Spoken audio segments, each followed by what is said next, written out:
I like this book because it kind of goes chronologically throughout the lifespan. So we're going to start from the very beginning at conception with this chapter and kind of start moving from there. The ovum is about to become a zygote, basically. It's been penetrated by a single sperm whose nucleus now lies next to the nucleus of the ovum.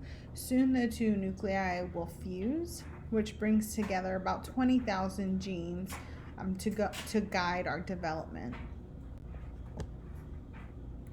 This is figure 2.1 from your textbook.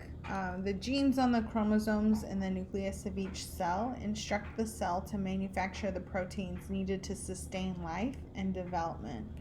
The code for a protein is the particular combination of 4 bases, which is TAGC. You can see in the chart: thymine, adenine, guanine, and cytosine. Most of our genes are identical. I think it's something like 99.9% of our genes are identical. So we're basically the same, but we do have just enough difference that we are unique in our own way. So we're certainly much more alike than we are different, regardless. Alleles are going to be variations in those gene forms. An easy example here is thinking of like eye color, for example. I have brown eyes, my brother has blue eyes. Like we have variations in our genes to cause that. Because we're getting different, we do get a little bit different set of chromosomes from each parent, so that does provide opportunity for variation. This is just a computer illustration of a small segment of one gene, but even a small difference in one gene can cause major changes in the person and their phenotype, how they display on the outside. Genes are passed down from generation to generation. There's a whole line of research kind of looking at about these differences as they're passed down. For example, I do a lot of trauma research because I work a lot with kids in the juvenile justice system, and they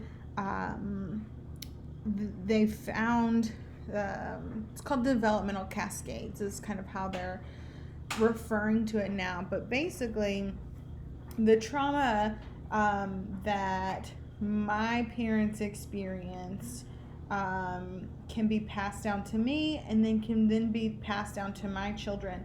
Not necessarily, obviously, I don't have a gene for a traumatic experience, but maybe they had PTSD from that, and then I'm much more likely to have PTSD than someone whose parents did not go through a traumatic experience, and so on and so on. So certainly experiences can shift the way our genes respond and react, and then those genes are then passed down.